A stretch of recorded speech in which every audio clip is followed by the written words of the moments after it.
Generator Rex was created in 2010 by Man of Action, the same people who created the original Ben 10 show.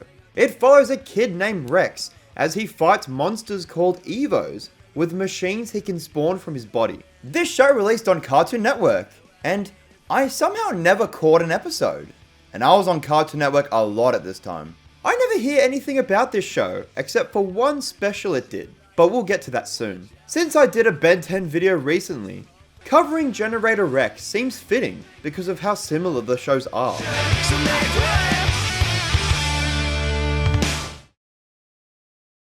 Season 1 had me a little worried there for a minute because it kind of failed to rope me in at the start. It introduced a lot of stuff in its first couple of episodes without anything having the chance to properly set in for me. We're introduced to this world that has been infected by these nanomachines called nanites, thanks to the nanite event. Now everything has these little guys in them, with living things having a chance to randomly mutate into these creatures. Our protagonist, Rex, is a special case because he can control the nanites inside him, allowing him to create these machines at will. He can also cure the Evos by taking away the active nanites that caused it. Then we meet Providence, who Rex works for, 3 of his co-workers, his new friend, the main villain, and a baddie with too much mouth. All this is in the first 3 episodes, and it's a lot when you're constantly getting lore dumped on you. Plus, most of these concepts are rushed to get wrapped up. For instance, Rex seems to be the only intelligent Evo, but in the first episode,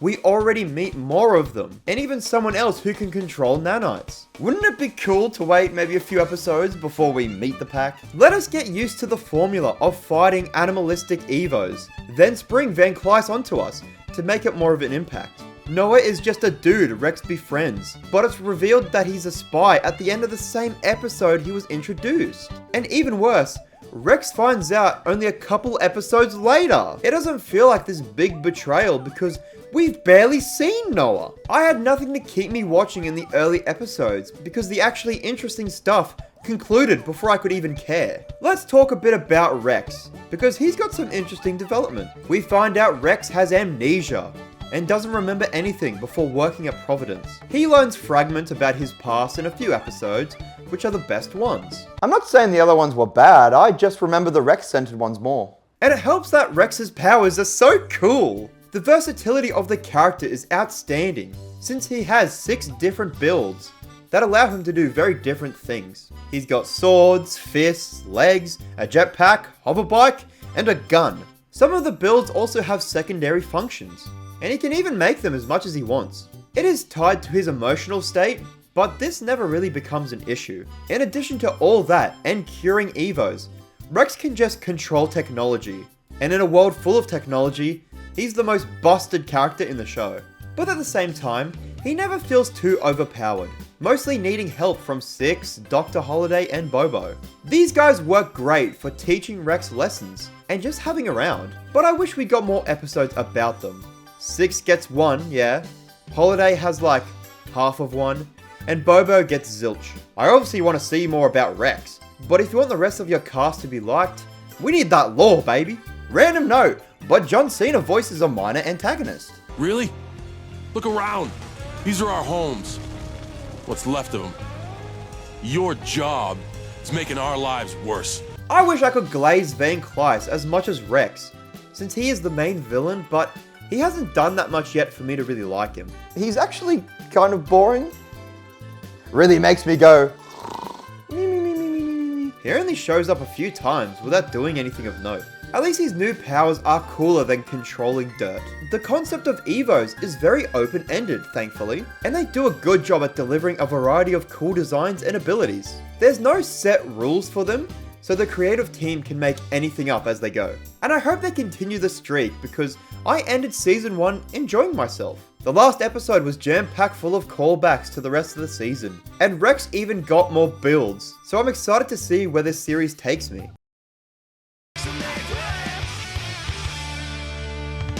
Wow, what an improvement over the last season. I haven't seen an improvement this drastic since I cut my hair.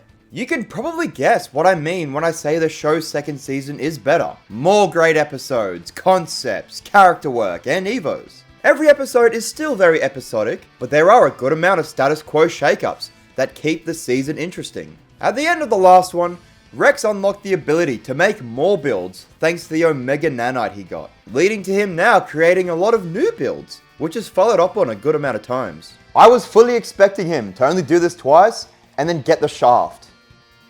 And not the good kind. I was pleasantly wrong, as he gets 5 new ones, which are cool and useful in their own right. I especially enjoy how they have a different color scheme and aesthetic to them. They are used just as much as the first batch of builds, and leaves us with excitement every time he unlocks a new one. Van Kleiss also finds himself gaining new abilities, and being able to make Evos. But unlike Rex, this was hardly utilized. There's only like one episode where he turns Noah into an Evo, and that's the most exciting thing we get from him. Van Kleiss is just absent from the season, and when he does show up, it's only to tell specks of lore about the Nanite event, and we even meet the person responsible for it. Rex's brother Caesar joins the main crew, and is a welcome addition to the cast. He fills a void in Rex's life, as he's the only family he presumably has left. And the two have great episodes together, but it was actually Six who got a shit ton of development this season. The silent but violent mask starts to get peeled back as we peek into his past. We learn why he's called Six, because he's the 6th most deadly person on the planet. An episode has Six lose 6 years worth of memories, but instead of getting them back at the end, he keeps his amnesia and has to learn to be the man he was. Honestly, I was not expecting this direction, and I'm excited to see where this goes. The memory loss could bring him and Rex even closer, more than they have become over the season. He's become my favorite side character solely thanks to the drip. He has great chemistry with Holiday, and is just an interesting character. I kind of wish we could have gotten a more bombastic season finale. Maybe some explanation for some things, because we're getting near the end of the show and I'm scared we're not going to get any answers. But the one we got was actually kind of beautiful. It revolves around Breach, who is part of Van Kleiss's pack, and Rex trying to convince her to join their side. It's a very emotionally charged episode with some undertones that I may be looking too deep into. And it caps off with Rex getting sent 6 months into the future, where White Knight has been replaced? So I can say for certain that I am now a Generator Rex fan. We are not even finished with the show, but I have a bad feeling this might be where it peaks. That special crossover is also coming up soon, and I'm even more excited to watch it, now that I actually like this world and characters. We have to talk about this season finale, because it's perfect. But you need to know a few things before this. The status quo has officially changed, with Providence being taken over by a new antagonist, Black Knight. She'd rather Providence's resources be used for controlling Evos instead of curing them. Our usual crew is opposed to this change, so split from the organization, leaving them to fight the good fight by themselves. Genius way to shake up the story, but it doesn't leave anything feeling that different. Rex goes on the same missions, while only sometimes clashing with Providence. And with the lack of any new builds, the show relatively feels the same. The 6-month time jump feels too short of a time for these changes to feel right. Maybe if it was a year or two in the future, the consequences might feel a little more devastating. Does this matter? No, but I think I'm right. Rex's powers do expand a tiny bit by having him use multiple builds at once, which was never a stated limitation, just something he never really did. It's new enough to make it feel cool whenever he does it. The biggest thing Season 3 has to do is wrap up everything and give us the long-awaited answers we've been looking for. And I'd say it delivers. But the way it delivered was butt cheeks. The overarching story of this season alone was the 2 factions racing to collect the 5 Master Control Nanites scattered throughout the world after the Nanite event. These little guys are powerful, being able to control shit like gravity, elements, and looking dumb. Giving someone all 5 meta nanites would allow them to control the universe. It's some pretty heavy stakes that are told to us in a recap. We find out their importance and function through Rex recapping us on everything that has happened. Explaining Rex's mum, dad, and brother were responsible for causing the nanite event to keep Van Kleiss from harnessing the meta nanites. Rex getting his abilities after being injected with nanites after an accident. Finding out Black Knight is an Evo? Rex literally just nonchalantly tells us all this, then recaps a lot of the events of the show. What a stupid way to inform us on what the whole show was building up to at this point. We don't see Rex find this out, and it feels like I missed an episode. Oh, I didn't, by the way. At least it led to what I consider a perfect ending for a show like this. Rex defeats Black Knight using that giant robot build we saw in that flashback episode, with a new look thanks to the Omega Nanite.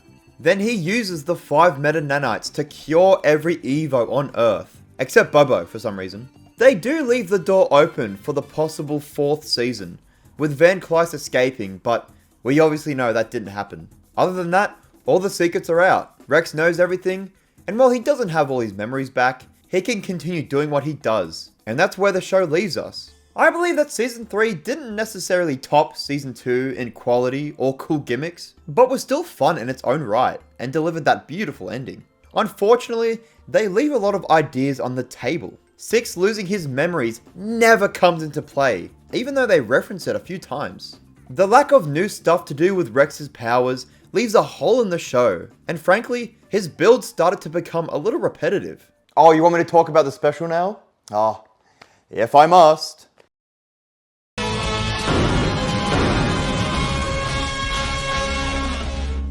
This is very special, but it really is, because Generator Rex teams up with Ultimate Alien Ben Tennyson, which is unbelievable. I actually had no idea about this crossover until a bunch of commenters on my Ben 10 video mentioned it, and was half the reason I wanted to make this video. I was already thinking about Generator Rex, but when I heard this, I knew I had to do it now. And this special did really live up to the hype. The plot is purely Generator Rex content, with Ben just there. But for Rex standards, it's huge in scale, and delivers tiny amounts of nanite lore, and introduces us to Alpha, the best Gen Rex villain in my opinion. He is a rogue AI at the end of the day, but his connection to Caesar and his goal of fixing himself elevate him to being more interesting. And on top of that, he has so many fantastic designs. Near the end, he straight up copies Ben's Ultimatrix and uses alien forms. They didn't have to put in this much effort, but they did, and I thank the creators for it so much. But I know what everyone's here for. Ben Tennyson. I was frankly surprised with how many aliens they used here, because there was great variety. A perfect mix of classic and alien force. He even uses Accelerate and Upgrade, who never appeared in Ultimate Alien. My guess is because Man of Action was responsible for the classic Ben 10 show and Gen Rex, so wanted to include more classic aliens. And why did no one tell me this special is where he unlocks Shock Squatch for the first time? I thought his ass was an Omniverse original. He wasn't used for long, but I didn't care. And we gotta talk about Ben using Upgrade to enhance Rex. Come on, man. This is the most fanfiction fan service that you could have gotten out of the special, and I was buzzing in my seat from sheer excitement. It's a shame that the reoccurring characters didn't get a lot to do. Like, everyone makes an appearance, but don't contribute that much. This void does allow Rex and Ben to feel more of the runtime, but it feels a little weird not having them as much. I just feel bad for Ben 10 fans that have seen this but haven't seen Generator Rex, because they don't explain anything. Oh, they talk about Evos, Nanites, Providence, the Omega Nanite is an important factor, and they barely touch on Rex's abilities. It was made for Generator Rex and Ben 10 fans, so if you skipped one of them, you aren't getting the full experience. But luckily, I did, and it was a great experience. They understood the assignment and delivered on everything they could with the characters and IPs in the span of 45 minutes. Generator Rex may have slipped under the radar for me, but I'd rather experience it as an adult. This show is able to craft some of the best monsters, characters, and concepts. A show like this would thrive on streaming platforms if they reworked it with a serialized ongoing story. There was never a season 4, and I assume it was because the show got cancelled, but maybe it was for the better. The Evo concept was getting a little tiresome, and they couldn't do what Ben 10 did, and just introduce different things. Because this is a science-based show, so they would have to explain it and tie it into the world. Rex's powers are cool, yes, but limited, and they would run out of ideas for new builds sooner than you'd think. I'm shocked with the idea of people randomly mutating into Evos. They never had an episode with Six or Holiday turning, or have Rex accidentally turn into his giant form. And the rest of the characters would have to figure out how to stop their strongest weapon. Doesn't matter now, since the show's 12 years old. We got this nice little package, we should be grateful. Not me though. I want another Gen Rex and Ben 10 crossover now!